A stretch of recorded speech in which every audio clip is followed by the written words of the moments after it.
You're listening to a Very Special Podcast, episode 774, November 30th, 2025.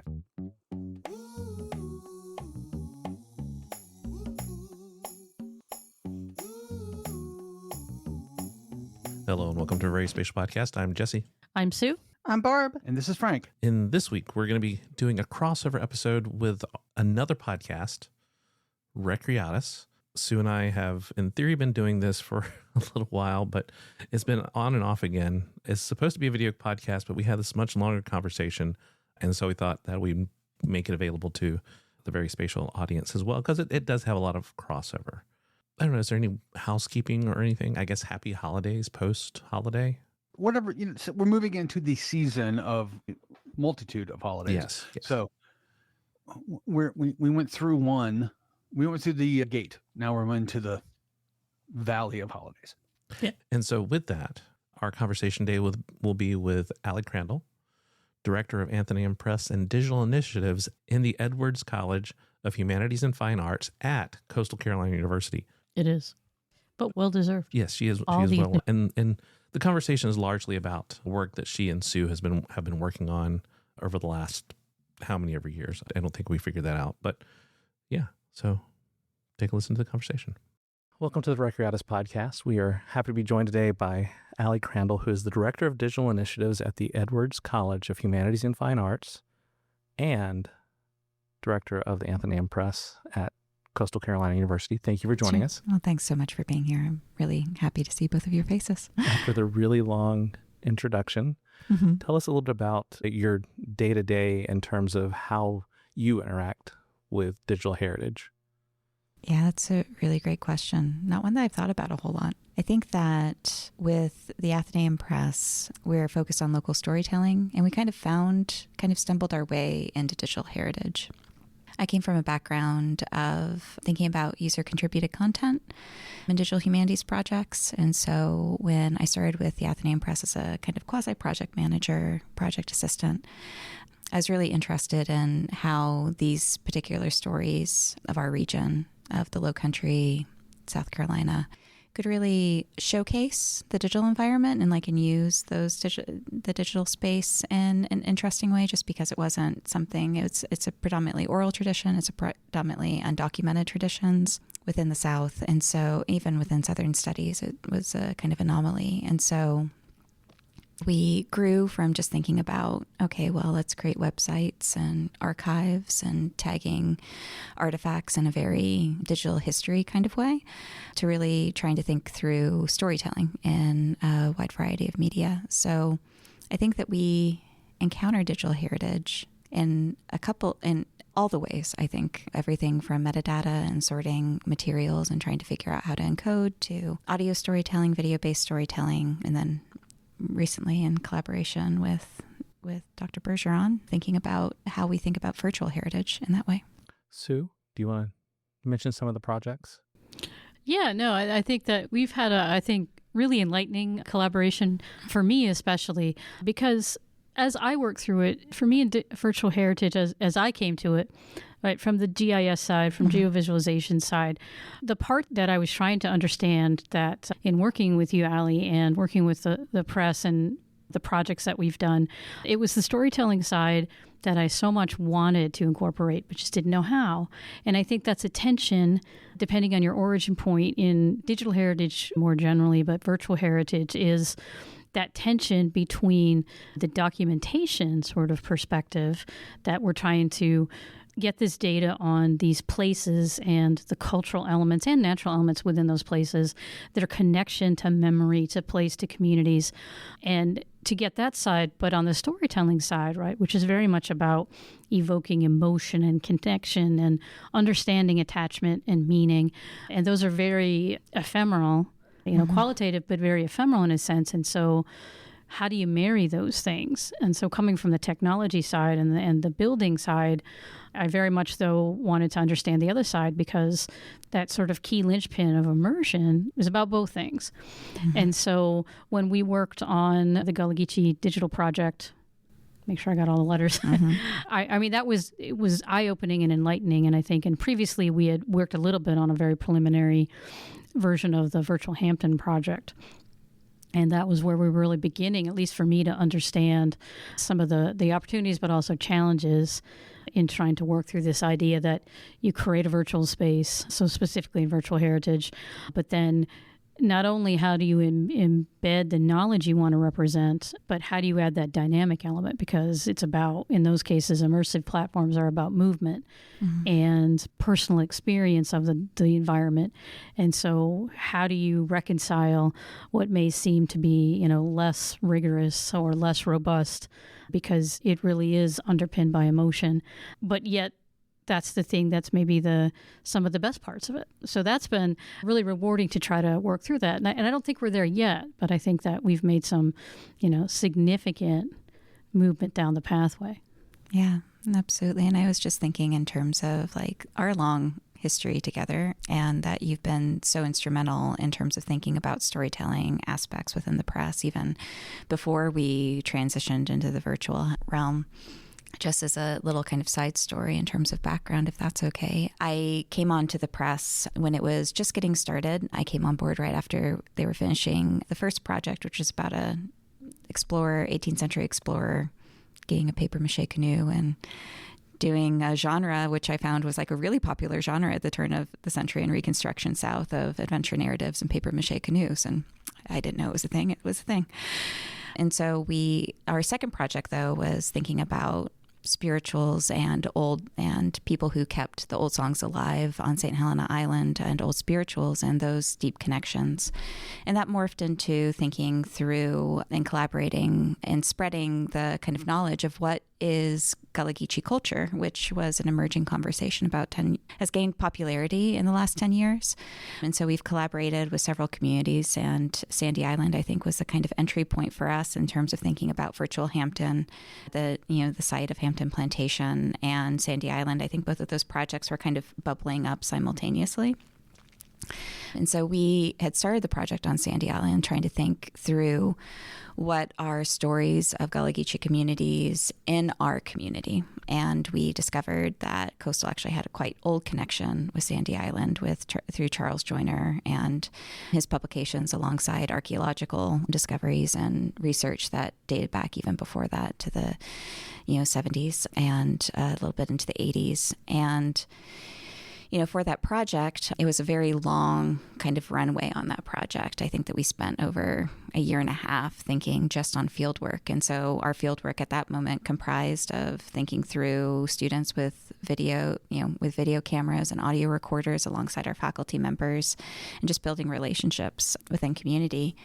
But Sandy Island is the largest inland island and has a population of about 60 individuals, right? And so from historically down from 3,000 during Reconstruction. And so not a lot of people have been onto the island. So one of our students kind of came up with this idea of, well, what happens if we do 360 video? And I mean, I'm looking at your Insta360, and I'm remembering when we're like, okay, well, like, let's try 360 video, that was one of our first conversations in terms of thinking about collaboration on a project, of just even speccing out what does spherical and motion-based video look like, because it was very much then tied into the GIS and, virtual reality world, and because you had to map these videos onto a 360 sphere. And I think that was kind of like the little progenitor of like the project of thinking, okay, well, like, what happens when we immerse our audience members into this experience of crossing the Waccamaw, because it's a really unique experience going onto Sandy Island. And is this a way for us to create empathy and explore places and showcase history in an embedded way that led to us thinking about what are some of these other sites that we can think through both historically and contemporarily. And so I think it's always been kind of this bootstrap experimentation a little bit, trying to feel our way through it. But I really do think that it's that empathy component, as well as really thinking about that cultural travel and that cultural storytelling, that there is a lot there that I also feel like that we're just at the beginning of that too. Yeah. And that's, remember, if you're thinking about doing these kinds of projects, a lot of the examples, I mean, there's a lot of amazing examples out there, and they've evolved as we've worked on it. But the interesting thing, I think, for me at the beginning, and the thing I remember about Sandy Island as we were working on it, is when you make this crossover to think about people's experience in space, it is the little things. And that was really interesting, because you've seen lots of reconstructions of major monuments around the world. But we were talking about a space that was intimate in a lot of ways, intimate in terms of access, intimate in terms of the community itself, but also even its geographic setting. And so trying to come up with symbols. Mm-hmm. Right. So this is one of the things. And so what I'm getting to is one of the aspects that we wanted to have is waymarkers. So as you move through a virtual space, like the question of guiding users or leaving them sometimes bereft as they move, right? Those are the types of things that someone just documenting a 3D space wouldn't think about. Like, how will I navigate through it? And if I want to place information within that landscape that I want people to get, how can I guide them without making them think like, they're not really embedded in the space, right? So it was interesting, but it was lengthy discussions, and I learned a lot about objects that had meaning on Sandy Island, and we've settled on the lantern as our sort of guide in the landscape to say, hey, if you see a lantern floating, come over and look and see what's there. But not just any lantern. You shared with me the story about why the lantern was important, and that was really something that got me thinking. And since then, I've looked for those in other projects I've been working on. What is a similar kind of cultural object that makes sense for what it's going to be doing, which is being suspended in the air or sitting on something?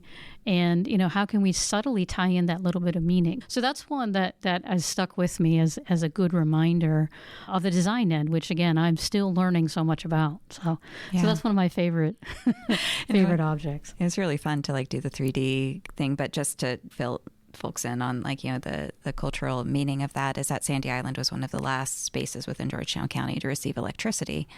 And so one of the kind of things that comes up as you're talking with people who grew up before, I think 1957, I'm probably getting that date wrong, but 1957, let's say, in terms of when electrification happened, is, trying to do homework and finding knowledge by lamplight in school, and education was so important to the community on Sandy Island. But when you think this old kind of lantern as something that is a wayfinding, exactly as you're saying. It's an illuminating material, but it's also just this really commonplace thing that probably doesn't hold a qualified cultural significance, but in terms of the history and the storytelling, has a whole lot of items. And then there's, the folklore element that's upon it. I think that Romy Pyatt does a tours to Sandy Island, and he pulls out the lantern and talks about the Old Gray Man, which is a coastal myth, that the lantern is lit before a catastrophic hurricane or anything comes through.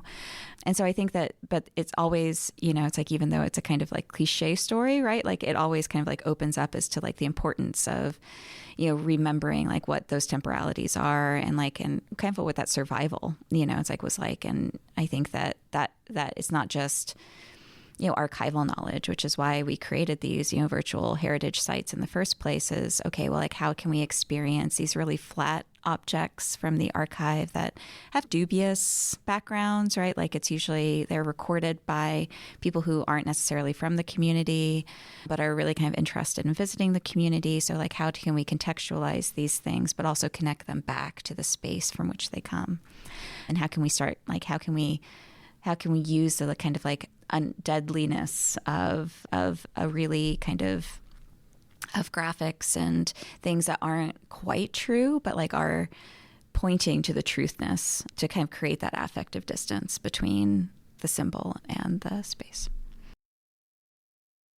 To kind of shift gears just a little bit, all of these projects that you've done, and again, that's Sandy Island is just one of many examples, but you're doing them all with limited number of people. Yeah. And so can you talk a little bit about how it is to try to create these digital products with such a time and, personnel limitations? Yeah.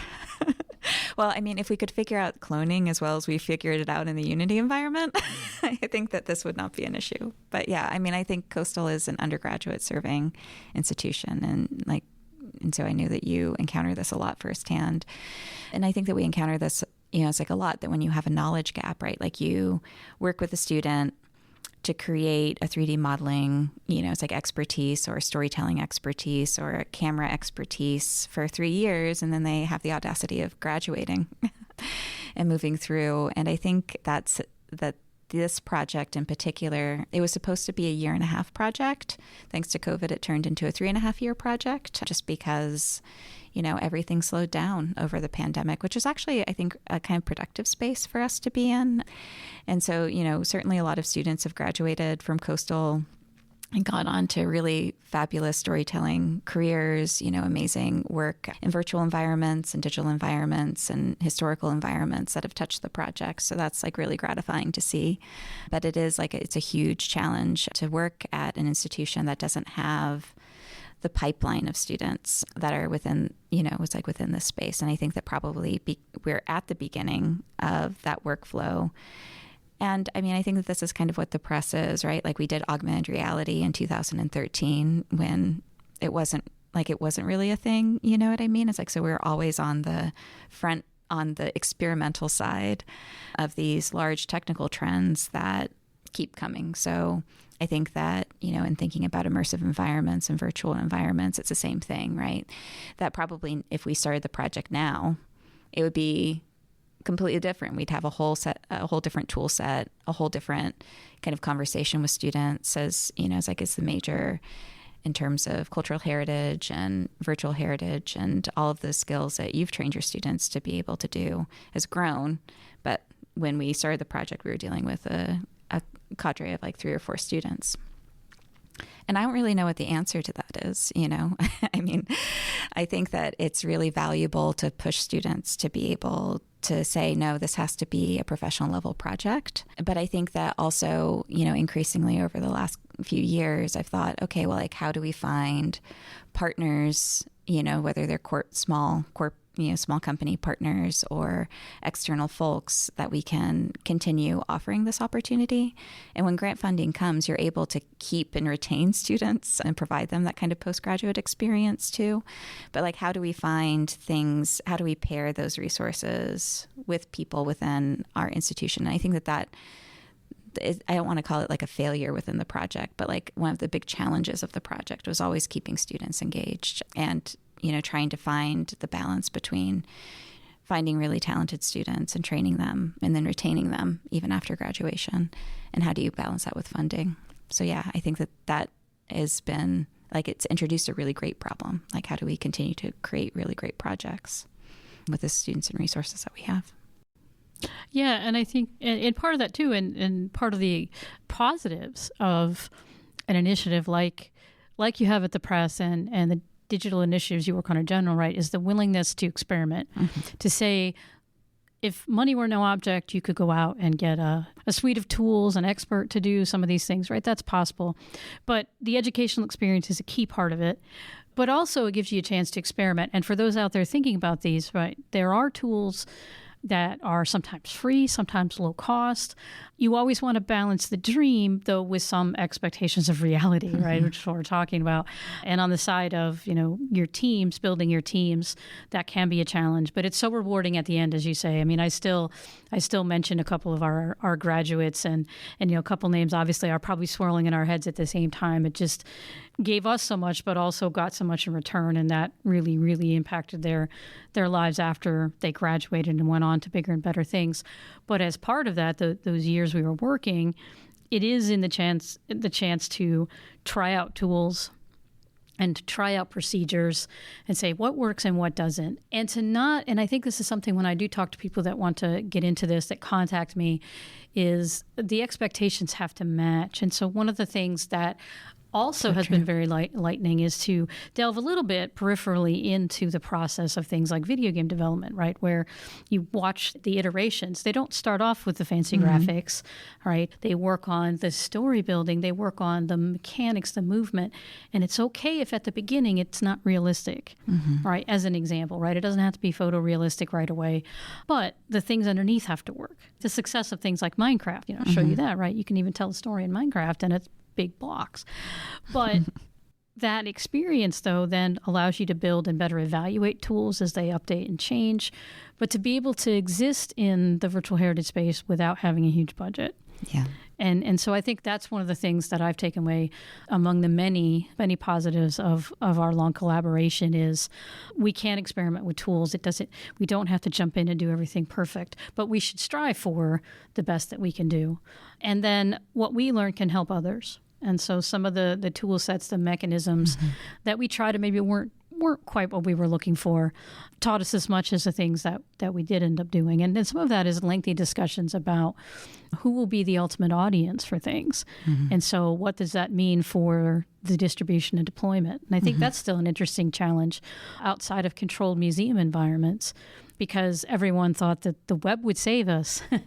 But web distribution is hard. It's hard in immersive environments because the devices are generally small and people are accessing them mobile, so it is no longer kind of the web sitting down at a computer or something like that.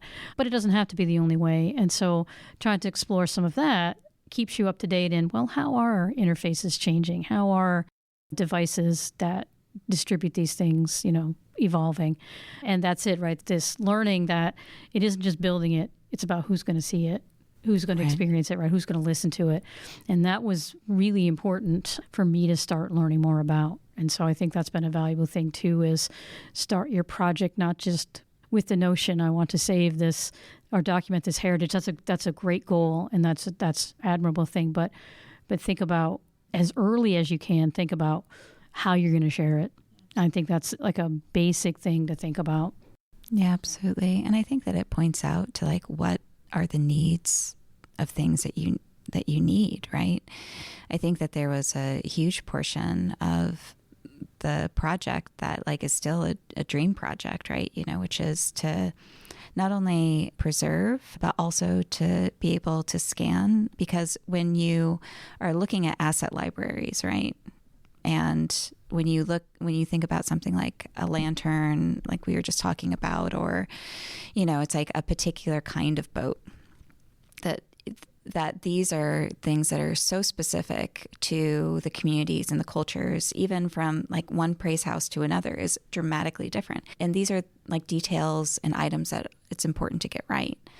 And so I think that there's an immense need for more people to be engaged in this work in a culturally collaborative way of saying, here are the things that we need to, like, here are the things that we want to preserve, and here's the library that we are wanting to create in terms of specificity. And it increases the kinds of conversation that you can have. And so I think that was like a huge learning point for me of like, oh, well, why can't we just take, it's like a window. And that was like the first thing then as we were user testing, that people would be like, oh, that's not the place, but it looks like the place, right? And so that was just always an interesting thing of like, how can it be the authentic-ishness of like virtual heritage that you're trying to create, again, like that affective connection with something rather than the exact representation of the thing or the place or the artifact that you're trying to look at. And I think that's in the balance too, is that for me in noticing anecdotal comments is that the highly specific is often focused on when there's not a lot of the other. So where's that balance? Because sometimes for technological reasons, it can't be exact every time, right? And so sometimes we have to build things with maybe a little bit less detail, or, you can imagine highly decorated buildings where you just can't get every little bit. But if you've got, with the representation you do have, that embedded content, a lot of times that balances the experience, right? And that's what you're trying to do. Because if you have nothing to look at but the objects, people will hyper-focus on the objects. And that's, to be fair, to explain that the reason why every little whorl or decoration on the facade of this church just cannot be represented in 3 dimensions, but we can do this. And so, and again, that's a balance, and it's balance about purpose. So right. I feel like it's like there's 2 streams. There's that documentation stream, which maybe isn't for public consumption or non-expert use, with the reasonable representation that still has detail, still gives you the feel, but is constrained by technology because you're trying to do something else. You're trying to add this movement, this dynamism, and sometimes you have to make those decisions. And that's I think, also having learned some of the tricks of the trade in video game design and development, how they balance those things to get, maximum performance, but have it as compelling as possible in terms of the representation. So good lessons to learn there, I think, as well, and other sources too. But that's it, right? That's one of the learning curve parts of it too, is the balance. Okay, well, we're running out of time for today. We'll be, of course, sure to invite you back in the next season to have continuing discussions about St. John's Island. Is that right? St. John's Island and Plantersville, and I can't remember all the projects you guys have done. So Yeah. St. Helena. St. Helena. St. Helena. We didn't get sorry. very far on that one yet, though. Yeah, Yeah. no, it's like, and I think that, it'd be So- a lot to talk about. But thank you for joining us today. And No, thank you for having me. good luck on your continuing digital projects at the Athenaeum Press, which I guess we never really said. The Athenaeum Press is more a digital press than it is a physical press. Yeah, we certainly, all of our projects have to have a digital component and a physical component. So we do storytelling across all sorts of media. So yeah, And I believe the website is coastal.edu/Athenaeum. press. Athenaeum Press, got Or- it, both words. You can also it's also ccu.press. Yeah, no, perfect. Thank you very much. Well, thank you for having me. Thanks. So if you want to hear more about digital heritage, virtual heritage, digital initiatives in general, head over to the Recreatus podcast. It's RECREAT.US. And of course, there's a link in the show notes to both the podcast and Alli's page and the Athenaeum Press over at Coastal Carolina University. We don't really have any events this week, so do things that are digital. Go out there, share. There'll be new conference calls coming up really soon, so keep an eye on those. And since it's the season of friends and family, don't forget to talk about your spatial friends and family with your regular friends and family if they're not the same. Of course, if you'd like us to add your event to the podcast, send us an email to podcast@veryspatial.com. If you'd like to reach us individually, I can be reached at sue@veryspatial.com. I'm Barb at VerySpatial.com. You can reach me at frank@veryspatial.com. And I'm available at Kinda Spatial. And of course, if you'd like to find any of our contact information, head over to veryspatial.com/contact. As always, We're the folks from Very Spatial. Thanks for listening. And we'll see you in a couple weeks.